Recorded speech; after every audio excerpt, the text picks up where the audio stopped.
Bonjour les amis, je voudrais vous bien présenter un couple français qui, parmi toutes les conditions particulières de son pays, a décidé de réaliser son rêve et devenir une famille forte, heureuse et déjà complète grâce à Biotexcom. Saluez Frédéric et Christelle. Donc, bonjour Christelle, Bonjour. Frédéric. Bonjour. Avant tout, au nom de toute l'équipe de Biotexcom, je tiens à vous féliciter à l'occasion de la naissance de vos jolis bébés, Charline et Hugo. Et voilà, et je voudrais donc demander pourquoi vous avez choisi d'appeler vos bébés comme ça, et si ça c'est pas un secret. Voilà. Ben, en fait, Frédéric et moi, on se connaît depuis qu'on est nés. Et donc, on a toujours souhaité fonder une famille. Et donc, ça fait quelques années qu'on avait choisi quelques prénoms en tête. Voilà, donc Charline et Hugo. Voilà. D'accord, merci. Donc voilà, je voudrais que vous parliez un petit peu de votre parcours d'infertilité, qui est un parcours dur, certainement. Mais juste en quelques mots, c'était comment ce parcours de combattant? Un parcours assez chaotique, puisque moi, je suis atteinte d'une endométriose sévère, stade 4. Donc, on a commencé par le plus évident, en fait, les FIV. Donc, en France, j'ai pu bénéficier de 5 FIV. Ça a été assez compliqué parce qu'après chaque stimulation, en fait, j'ai été opérée 6 fois. Donc, les traitements étaient douloureux physiquement et pour moi. Et j'ai eu recours également à 3 dons d'ovocytes. Malheureusement, la maladie étant assez avancée, je n'ai jamais eu de grossesse positive.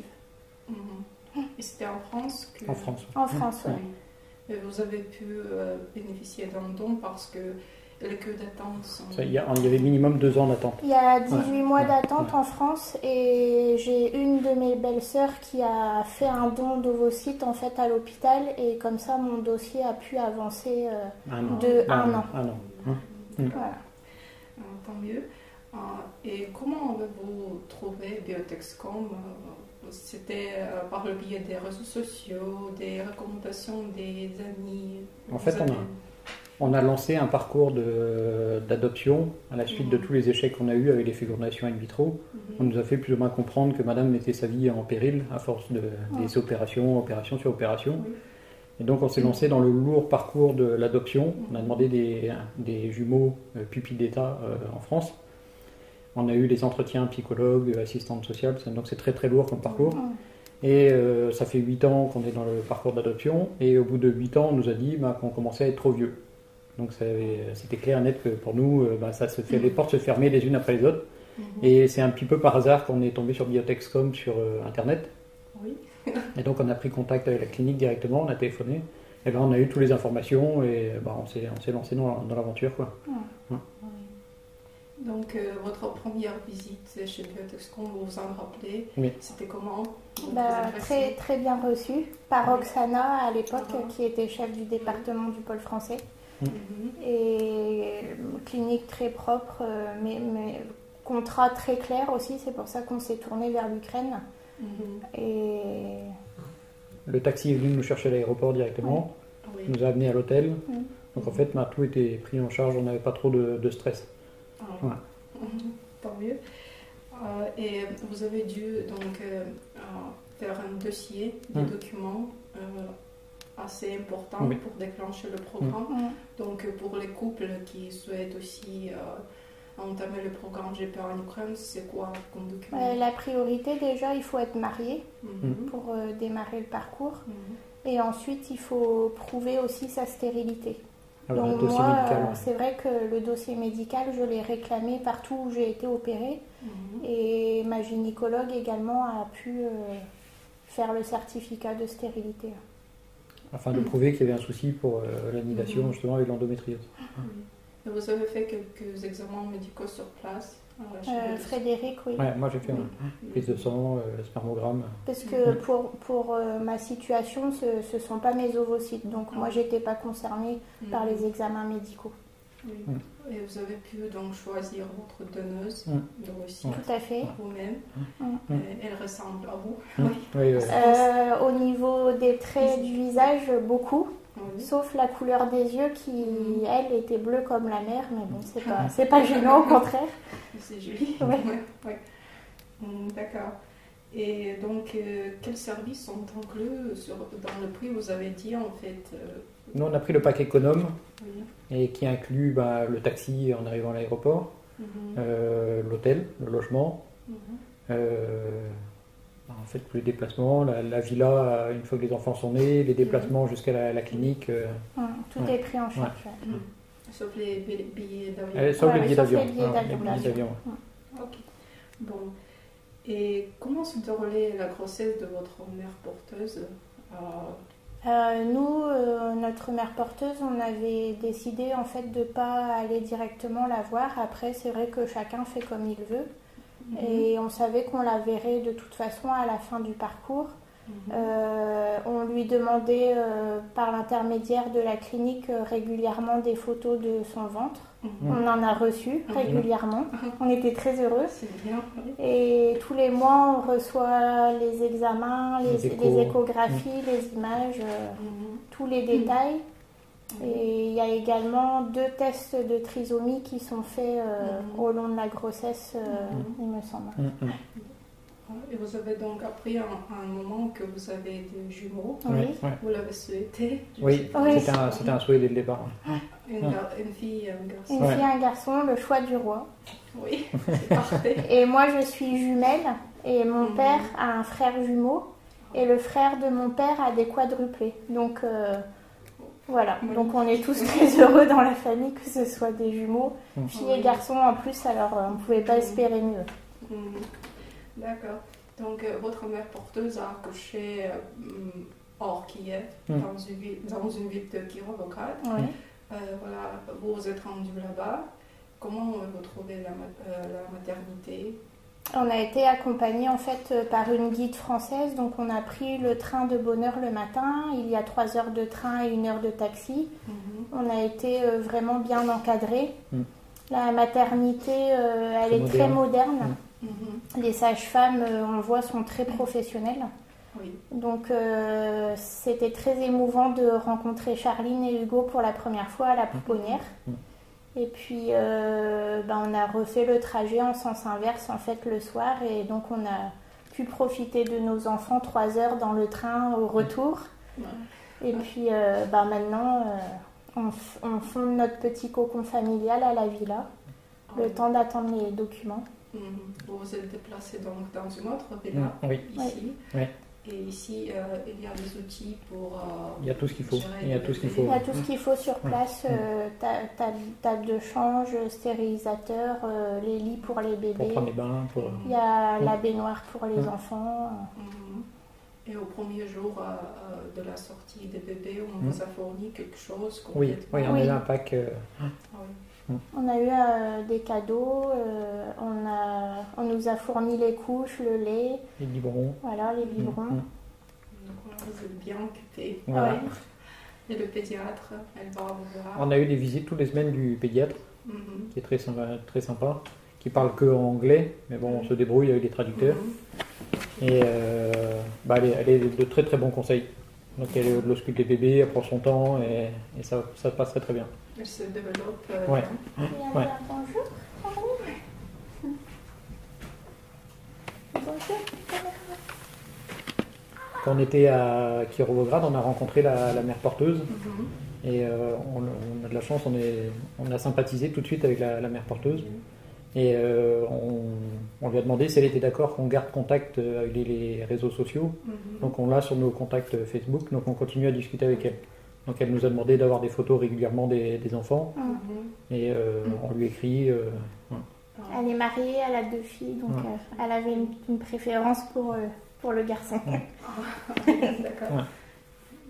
Elle est très sympa. Elle est sympa, elle nous a expliqué qu'elle faisait le parcours pour l'argent, mais qu'il y avait un côté humain derrière quand même, qu'elle était contente de rendre service.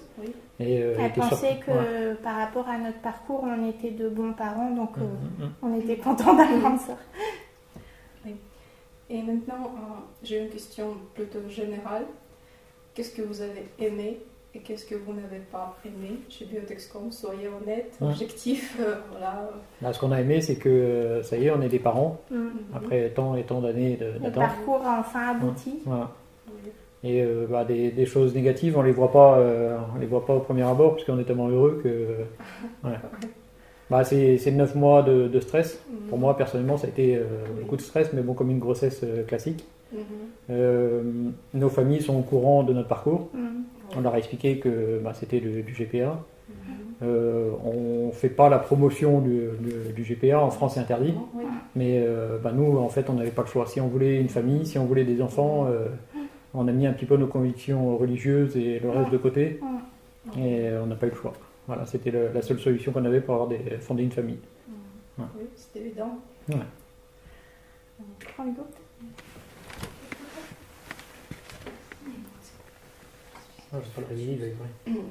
Qu'est-ce que vous avez ressenti quand vous avez vu vos petits trésors? Beaucoup d'émotions. En plus, ils sont super beaux. Je crois que c'est les plus beaux du monde. Donc.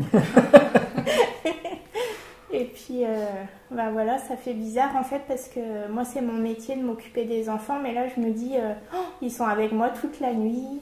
C'est les miens, c'est les nôtres. C'est les nôtres, oui. Donc, très très heureux. Vous avez pleuré? Non? Je crois que j'ai pas eu le temps encore de pleurer. Je pense que je vais pleurer quand je rentrerai à la maison. Ouais. Peut-être que vous avez quelques conseils à donner aux couples français envisageant le parcours GPA ici. Bien réfléchir à la chose parce que c'est quand même une sacrée aventure, que ça se prépare longtemps à l'avance, qu'il faut peser le pour et le contre.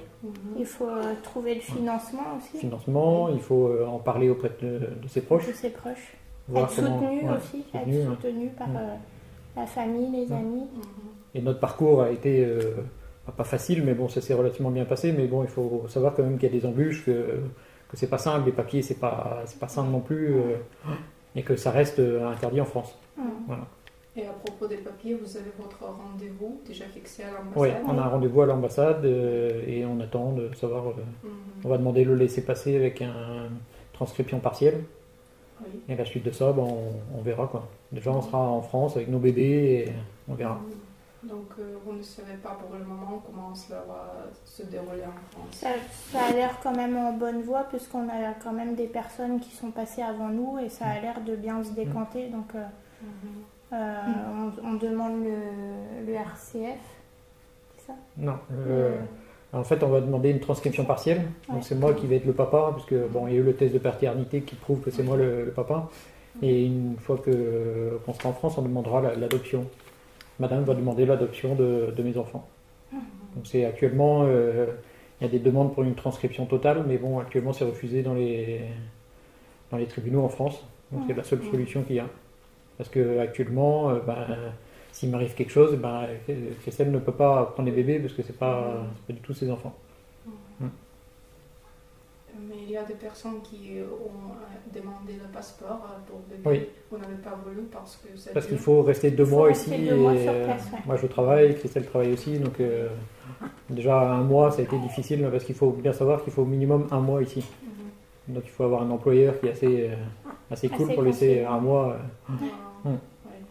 Après le laisser-passer, la transcription, ça revient à peu près au même. Sauf qu'on reste que 1 mois sur 1 place. mois, ouais. Vous aurez donc votre Noël ici, je suppose. On espère qu'on sera quand même rentré pour Noël. Oui. On attend. On commence à avoir un petit peu le mal du pays. On est très très bien en Ukraine, mais la France commence à nous manquer un petit peu. Mais bon, ça après, le Noël, il est là. Voilà. Le premier Noël en 4. Ah, 4. C'est un grand changement. Et Kiev, vous le trouvez comment? Vous avez eu des excursions? En attendant que les bébés arrivent, on a été visiter Kiev, et c'est très joli. Avec Daria, on a visité avec Daria. Sinon, on a utilisé l'application Uber, les taxis, et on a visité un petit peu le zoo. On a visité Kiev, on a bien apprécié. Et en fait, tout le monde sait qu'en Ukraine, il y a des hostilités, la guerre, mais à l'est du pays. On n'a pas ressenti du tout Et le stress. Auparavant, vous n'ayez pas peur de Non, venir non, ici? non. Nous, on est un petit peu fous, donc on s'est lancé. Non, on n'a pas aucune peur là-dessus. Non.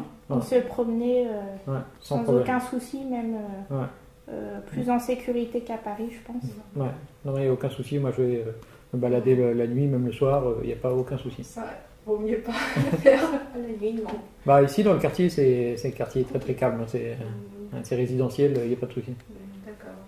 Parce que il faut que les autres couples français ou autres soient rassurés. Parce que... Par rapport au conflit, oui, c'est sûr. Bah, nous, ici, on ressent rien du tout. Oui.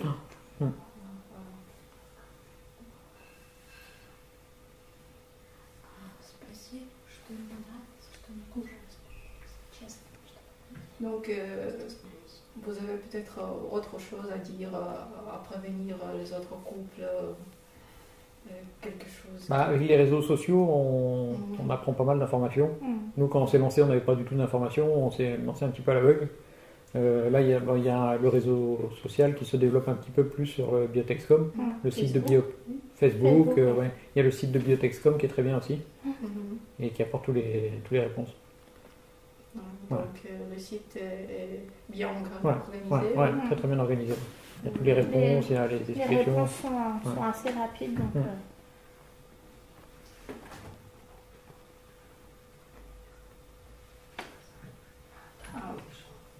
Et donc sur Facebook, vous avez déjà des connaissances avec des couples qui vont venir ici? Ouais. Moi, ma gynécologue commence même à orienter des femmes qui ont le même souci que moi, en fait. Oui. Parce que c'est vrai qu'en France, les médecins nous laissent beaucoup espérer que ça va fonctionner un jour ou l'autre. Et résultat, on perd du temps et on avance aussi dans l'âge. Oui. Et ma gynécologue, elle commence à orienter certains clients vers Biotexcom. Oui. Parce qu'elle voit le résultat. Donc, elle les oriente pas, mais bon, vraiment. elle leur dit que c'est une solution qui existe. Bon.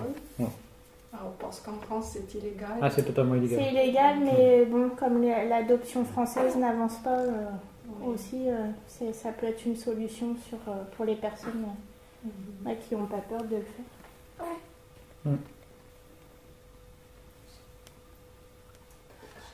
Donc je vous remercie beaucoup pour votre témoignage qui est vraiment, vraiment utile et précieux pour les couples à venir.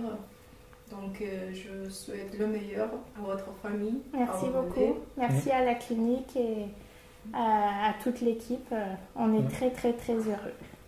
Merci. Mais on tient quand même à rappeler aux Français qu'en France, c'est interdit et que on n'est pas dans l'illégalité, mais bon... on est sur la tangente. Donc c'est un parcours qui paraît simple comme ça qu'on explique, mais bon, faut bien réfléchir. Voilà. D'accord. Merci, donc excellente journée. Bravo. Merci. Malgré 20 ans de combat, ils sont devenus parents heureux des adorables bébés. Toute équipe de Biotexcom souhaite beaucoup de joie et beaucoup de santé à cette nouvelle famille.